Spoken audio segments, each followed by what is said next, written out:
እያንዳንዱ የስኬት እርምጃችን ከምንወስናቸው ልዩ ውሳኔዎች ይጀምራል። ዲኤምሲ ላይ ኢንቨስት ሲያደርጉ የረጅም ጊዜ ሴትና ለልጅ ልጆ የነገ ቅርስ ይገነባሉ። በኮሪደር ልማት አሸብርቃ የመሃል ከተማ መዳረሻ በሆነችው ለቡ መብራት ኃይል በቪላ ቤት ስታንዳርድ እየገነባን ባለው ዘመናዊ ምቹና ሰላማዊ የመኖሪያ መንደር ውስጥ ቀድመው ለሚመጡ 20 ደንበኞች የ30% ቅናሽ ማድረጋችንን ስንገልጽ በደስታ ነው። ከስቱዲዮ እስከ ባለ 4 መኝታ ከ8% እስከ 10% ቅድመ ክፍያ ብቻ ማለትም ከ494,000 ብር ጀምሮ ከ60% የባንክ ብድር አገልግሎት ጋር በተለያዩ የፍሎርና የካሬ አማራጮች ያገኛሉ። በከተማው ተመራጭ ቦታ ላይ ምቹና ሰላማዊ ኑሮን ገንብተን ህልሞን ወደ ህይወት እናመጣለን። ለደንበኞች በወጣነው ቅናሽ እንዲስተናገዱ አሁኑኑ በ0950 34 55 56 ላይ ይደውሉ። ዲኤምሲ ሪል ስቴት፣ ደስታው እዚህ ይጀምራል። ጤና ይስጥልን አድማጮች፣ ይህ አዋዜ ልዩ ላልሰማችሁ ነው። ከመረጃዎቹ ጋር አብርሃም መኳንንት ነኝ። እስራኤልና ኢራን ለ12 ቀናት ያደረጉት ውጊያ ዛሬ በተኩስ አቁም ስምምነት ሳቢያ ሊበርድ ነው እየተባለ ባለበት ሰዓት ቴህራን ተኩስ አቁሙን ጥሳ ሚሳኤሎችን ወደ እስራኤል ተኩሳለች ተብሏል። ይህንን ተከትሎም እስራኤል በቴህራን ላይ ከባድ ጥቃት ልትፈጽም እንደሆነ እየተነገረ ነው። ቴህራን ግን ጉዳዩን አስተባብላለች። ከዚህ ውጪ በዓለማችን አውዳሚውን ኒውክሌር ስለታጠቁ ሀገራት የምናስደምጣቸው ጉዳይም አለ። በአዲስ አበባ አቃቂ ቃሊቲ ክፍለ ከተማ በደረሰ የትራፊክ አደጋ የ9 ሰዎች ሕይወት አልፏል። በኢትዮጵያ የኤሌክትሪክ ተሽከርካሪ ቁጥር ከ100 ሺህ መሻገሩ ተገለጸ። በቀጣዮቹ 10 ዓመታትም ቁጥሩን ወደ 500 ሺህ ለማድረስ ውጥን እንዳለ ተነግሯል። በ9 ወራት ከዳያስፖራው በህጋዊ መንገድ 5.1 ቢሊዮን ዶላር በሬሚታንስ ወደ ሀገር ስለመላኩም ተነግሯል። ሁሉንም ጉዳዮች በዝርዝር እናስደምጣቸዋለን። አብራችሁን ቆዩ። ትላንት ረፋድ በአዲስ አበባ አቃቂ ቃሊቲ ክፍለ ከተማ በደረሰ የትራፊክ አደጋ የ9 ሰዎች ሕይወት አልፏል። ከሟቾቹ መካከል የ3 ዓመት ዕድሜ ያለው ሕፃን የሚገኝበት ሲሆን በ8 ሰዎች ላይ ደግሞ ከባድ የአካል ጉዳት መድረሱን የአዲስ አበባ ፖሊስ ገልጿል።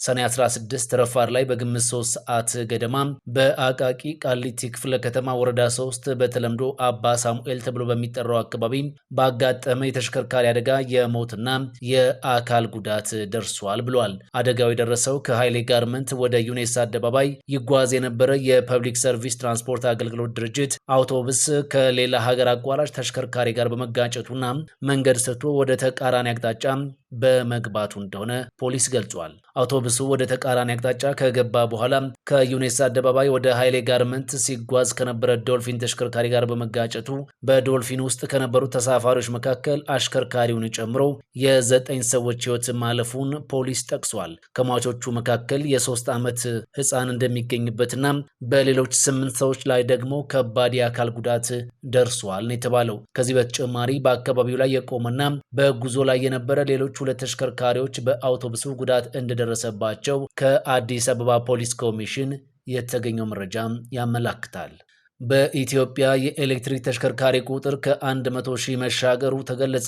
በቀጣዮቹ 10 ዓመታትም ቁጥሩን ወደ 500 ሺህ ለማድረስ ውጥን እንዳለ ተነግሯል። በኢትዮጵያ የኤሌክትሪክ ተሽከርካሪዎች ቁጥር 110 ሺህ ማለፉን የገለጸው የትራንስፖርትና ሎጂስቲክስ ሚኒስቴር ነው። ይህም ከነዳጅ ወጪ ቁጠባና ከአካባቢ ጥበቃ አንጻር ለሀገሪቱ ጉልህ ለውጥ እንደሆነ መስሪያ ቤቱ ተናግሯል። ኢትዮጵያ በየዓመቱ ለነዳጅ ከ5 ቢሊዮን ዶላር በላይ ታወጣለች። ሀገሪቱ በመጪዎቹ 10 ዓመታትም የኤሌክትሪክ ተሽከርካሪዎቿን ቁጥር ወደ 500 ሺህ ለማድረስ እቅድ እንዳላትም ተመላክቷል። በተያዘው ዓመት 9 ወራት ከዳያስፖራው በህጋዊ መንገድ 5.1 ቢሊዮን ዶላር በሬሜታንስ ወደ ሀገር ተልኳል ተባለ።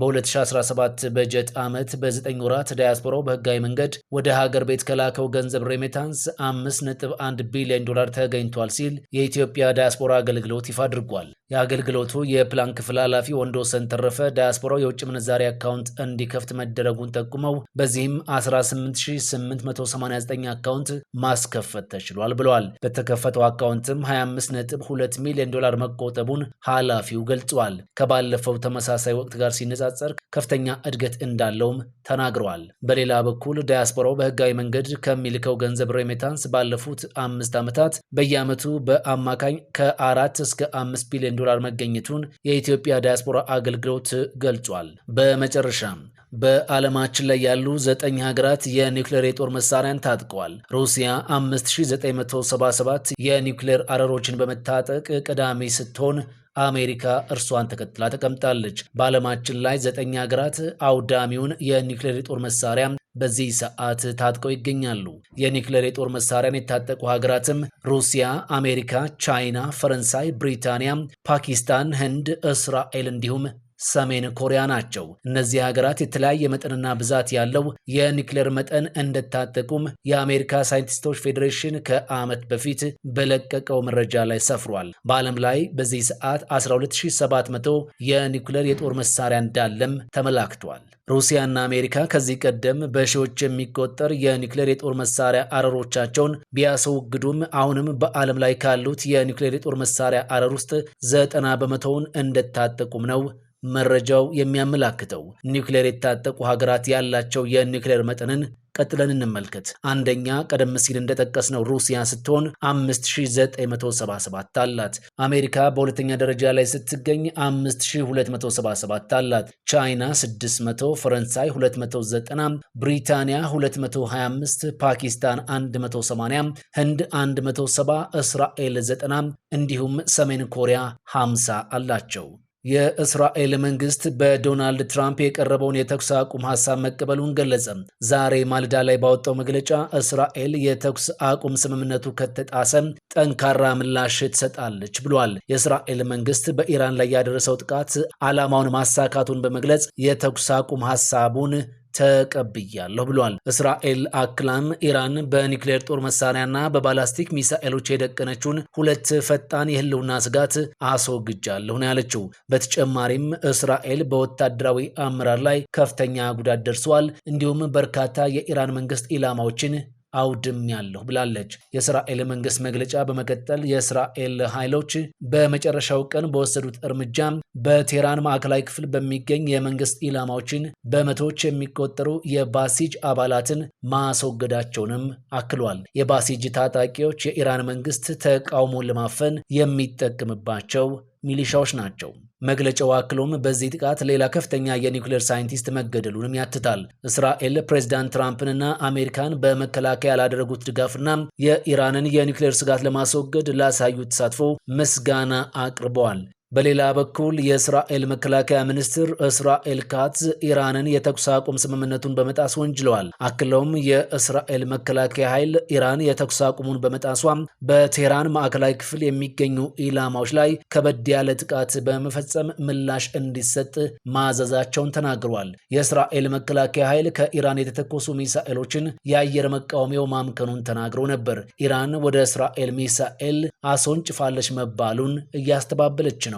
የኢራን መገናኛ ብዙሃን ኢራን የእስራኤልን ውንጀላ ማስተባበሏን ዘግበዋል። ኢራን ወደ እስራኤል ሚሳኤል አለማስወንጨፏን የሀገሪቱ መገናኛ ብዙሃን በሚያወጡት ዘገባቸው ላይ ተመልክተናል። በሁለቱ ሀገራት መካከል የተኩስ አቁም መጀመሩ የተገለጸው ከሰዓታት በፊት ነበር። ፕሬዚዳንት ትራምፕ በሁለቱ ሀገራት መካከል የተኩስ አቁም ስምምነቱ መጀመሩን በገለጹበት የማህበራዊ ሚዲያ ልጥፋቸው እንዳይጥሱት ተማጽነዋል። የኢራን ከፍተኛ የደህንነት ምክር ቤት ተጨማሪ ጥቃት የሚሰነዘር ከሆነ ምላሽ እንደሚሰጥም እያስጠነቀቀ ነው። የኢራን ከፍተኛ ብሔራዊ ደህንነት ምክር ቤት በእስራኤልና በአሸባሪ ደጋፊዎቿ ላይ ጦርነቱን ለማስቆም ሲል መግለጫ አውጥቷል ይላል። ምክር ቤቱ ለማንኛውም ተጨማሪ ጥቃት ቆራጥ፣ ጽኑና ወቅታዊ ምላሽ እንደሚሰጥ ነው ያስጠነቀቀው። ምክር ቤቱ በመግለጫው የኢራንን ሕዝብ ስላለው መረዳት፣ ጽናትና አንድነት አወድሷል።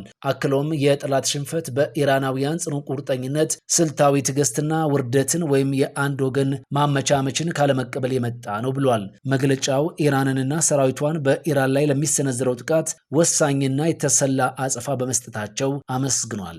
የእስራኤል መከላከያ ኢታማዦር ሹም ለኢራን በኃይል ምላሽ ይሰጣል አሉ። የእስራኤል መከላከያ ኃይል ኢታማዦር ሹም ኢራን ለፈጸመችው ከባድ ጥሰት መከላከያ በኃይል ምላሽ ይሰጣል ሲሉ ተናግረዋል። የኢራን መከላከያ ኃይል ኢታማዦር ሹም አብዱራሂም ሙሳቪ ግን ወደ እስራኤል ሚሳኤል አስወንጭፈዋል መባሉን አስተባብለዋል። የእስራኤል መከላከያ አዛዥ የሆኑት ኢያል ዛሚር በመከላከያ የኤክስ ገጽ ላይ የኢራን መንግስት የተኩስ አቁሙን በመጣስ ለፈጸመው ከባድ ጥሰት በኃይል ምላሽ እንሰጣለን ብለዋል። ኳታር ለተባበሩት መንግስታት በጻፈችው ደብዳቤ ኢራን ሰኞ ዕለት የፈጸመችውን ጥቃት ኮነነች። ኳታር ኢራን ሰኞ ዕለት በአሜሪካ አልኦዲድ የጦር ሰፈር ላይ የፈጸመችውን ጥቃት በመኮነን ለተባበሩት መንግስታት ዋና ጸሐፊ ደብዳቤ ጽፋለች። የኳታር ውጭ ጉዳይ ሚኒስቴር ባወጣው መግለጫ ላይ ደብዳቤው ጥቃቱ የኳታር ሉዓላዊነትና ግዛት አንድነት ላይ የተፈጸመ እጅግ አደገኛና ግልጽ ጥሰት መሆኑን ገልጿል። ደብዳቤው የኢራን አብዮታዊ ዘብ የሚሳኤል ጥቃት ለአካባቢው ሰላምና ደህንነት ቀጥተኛ ስጋት መደቀኑንም ያብራራል። የኳታር መንግስት ከዚህ ግልጽ ጥቃት ተፈጥሮ እና መጠን ጋር ተመጣጣኝ በሆነ መልኩ በዓለም አቀፍ ሕግ መሰረት ምላሽ የመስጠት መብቱ የተጠበቀ መሆኑን አጽንኦት ሰጥቷል ሲል መግለጫው አክሎ ገልጧል። የኳታር መንግስት የኢራን አምባሳደርን ጠርቶ ማነጋገሩንም አስታውቋል። የውጭ ጉዳይ ሚኒስቴሩ ሰኞ ዕለት በዩናይትድ ስቴትስ ጦር ሰፈር ላይ የተፈጸመውን የሚሳኤል ጥቃትን ሙሉ በሙሉ ማክሸፏን ገልጿል። ኢራን በአሜሪካ ወታደራዊ ጦር ሰፈር ላይ የተፈጸመው ጥቃት ከኳታር ጋር የሚያገናኘው የለም እያለች ነው። የኢራን ውጭ ጉዳይ ሚኒስቴር ቃል አቀባይ ሰኞ ዕለት በአሜሪካ በሚተዳደረው አልኦዴድ የጦር ሰፈር ላይ የተፈጸመው ጥቃት ከኳታር ጋር ምንም የሚያገናኘው የለም ብለዋል። የጦር ሰፈሩ የሚገኘው ኳታር ቢሆንም ቃል አቀባዩ እስማኤል ግን የኢራን እርምጃ ራስን የመከላከል ነው ሲሉ ለቀረበባቸው ክስ ምላሽ ሰጥተዋል። እያንዳንዱ የስኬት እርምጃችን ከምንወስናቸው ልዩ ውሳኔዎች ይጀምራል። ዲኤምሲ ላይ ኢንቨስት ሲያደርጉ የረጅም ጊዜ ሴትና ለልጅ ልጆ የነገ ቅርስ ይገነባሉ። በኮሪደር ልማት አሸብርቃ የመሃል ከተማ መዳረሻ በሆነችው ለቡ መብራት ኃይል በቪላ ቤት ስታንዳርድ እየገነባን ባለው ዘመናዊ ምቹና ሰላማዊ የመኖሪያ መንደር ውስጥ ቀድመው ለሚመጡ 20 ደንበኞች የ30% ቅናሽ ማድረጋችንን ስንገልጽ በደስታ ነው። ከስቱዲዮ እስከ ባለ 4 መኝታ ከ8% እስከ 10% ቅድመ ክፍያ ብቻ ማለትም ከ494,000 ብር ጀምሮ ከ60% የባንክ ብድር አገልግሎት ጋር በተለያዩ የፍሎርና የካሬ አማራጮች ያገኛሉ። በከተማው ተመራጭ ቦታ ላይ ምቹና ሰላማዊ ኑሮን ገንብተን ህልሞን ወደ ህይወት እናመጣለን። ለደንበኞች በወጣነው ቅናሽ እንዲስተናገዱ አሁኑኑ በ0950 34 55 56 ላይ ይደውሉ። ዲኤምሲ ሪል ስቴት፣ ደስታው እዚህ ይጀምራል። ፈጣን ያልተሰሙ መረጃዎችንና ትኩስ የኪነ ጥበብ ዜናዎችን ለማግኘት የቁም ነገር ሚዲያ የዩቲዩብ ቻናልን በመቀላቀል ቤተሰብ የሆኑ ቻናላችንን ሰብስክራይብ ያድርጉ። በቲክቶክም አለን። ቁም ነገር ሚዲያ ኦፊሻል ብለው ይከተሉን። እናመሰግናለን። ቁም ነገር ሚዲያ፣ ለቁም ነገር እንሰራለን።